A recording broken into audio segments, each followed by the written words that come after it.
Hello everyone, today I'm sharing my Myth of Empires weapon tier list based on my experience. Let's dive in. Let's kick off with one-handed weapons, essential for ground combat. While not ideal on horseback, they excel in ground combat. I'm placing the Meteoric Blade in the S tier. This blade shines in parrying, effortlessly canceling enemy attacks. Boasting dual damage modes, 443 slashing and 489 piercing, it provides versatility for maximum impact.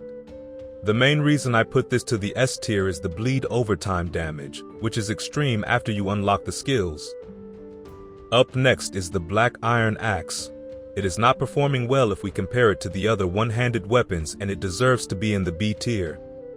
However, it has the highest base damage, 517 slashing and 346 piercing. Also, it will give you a damage buff if you strike 5 times consecutively, and it has a longer combo than the others. Next weapon is the Quake Hammer. It has a crush damage of 491, which means it is great to use against heavy armor and shields. I'm placing this in the A tier. However, you should use this against heavy armored enemies in event battles to finish their supplies faster. It's also a great weapon to cancel the enemy's attacks. Now, let's talk about Polearms. They work best on horseback, amplifying damage as your horse speeds up. You can use them on foot for specific situations like thrust attacks to defend or maintain distance, or while you are fighting on choke points. Beginning with the Hafted Blade, it boasts a lower damage output compared to other polearms, which is 602 slashing and 634 piercing. I only like the look of it. It is weak against other polearms. As of now, I'll place it into the C tier. Next up is the dual Crescent Halberd. It claims the top spot in slashing damage among polearms, securing its place at the A tier. High slash damage maximizes the speed multiplier, delivering impressive damage. The base damage / damage of the Halberd is 703 and 569 piercing damage. Meteoric Poleaxe is a decent pick among the others. I will put it to the A tier as well.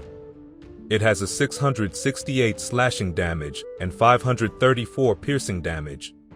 But most importantly, it has a 125% charge damage, and it has a bleed overtime effect like the blade. However, you can't spam attacks like the blade, so it is not as effective as the blade. The best weapon in the game for me is the Tiger Spear. Its standout feature is the Cavalry Lance ability. After reaching a certain speed and using the skill, the spear inflicts damage upon contact with anything. This skill allows you to damage multiple enemies while using the skill, making the Tiger Spear an unparalleled choice. The spear has a 634 piercing damage and 125% charge damage. Now, let's talk about the ranged weapons. They bring versatility, with some usable on horseback. Differences in damage and reload times add an extra layer of options to consider. Let's start with the Dragontongue Bow. It has a 629.5% damage multiplier. While the Rarewood Bow is a contender, the Dragontongue Bow's superior accuracy and quicker reload time outweigh any slight differences in damage, making it the standout choice. I will put this bow to the S tier among the ranged weapons. Rarewood Bow is another great option. It has a slightly higher damage multiplier than the Dragontongue Bow, which is 673.1%. However, the reload speed is slower. It has a lower accuracy but a longer range. Overall, it is still a decent choice, but I prefer the Dragontongue Bow over it. That is why I will leave this in the A tier for now. Crossbows are in the B tier for me. They offer very high damage, which is 975.8%, but have a slow reload, making them less suitable for open-world use. They work best in a defensive setting, like protecting your base from raids, where you're stationary and behind walls. I suggest crafting and keeping them at your base for such situations, rather than using them in open-world encounters. The repeater crossbow is a joke. Who needs this when you can use a bow on a horse? It has lower damage than the bow, which is 528.8% and a much longer reload time. It deserves to be in the D tier. The Shuttle Spear goes into the D tier because it has such a short range, which means you will need to be near the melee range. It is a hard weapon to master the tactics.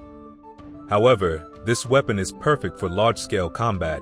The last category is for the two-handed weapons. They are very effective on ground combat. You can counter any weapon with it if you play your cards right. You can heal yourself if you kill an enemy with it.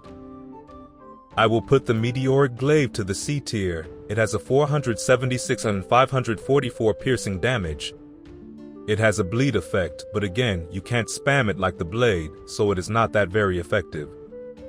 Moving on to the Meteoric Greataxe, featuring 602 slash and 542 piercing damage, it stands out with a notable 200% shield breaking multiplier.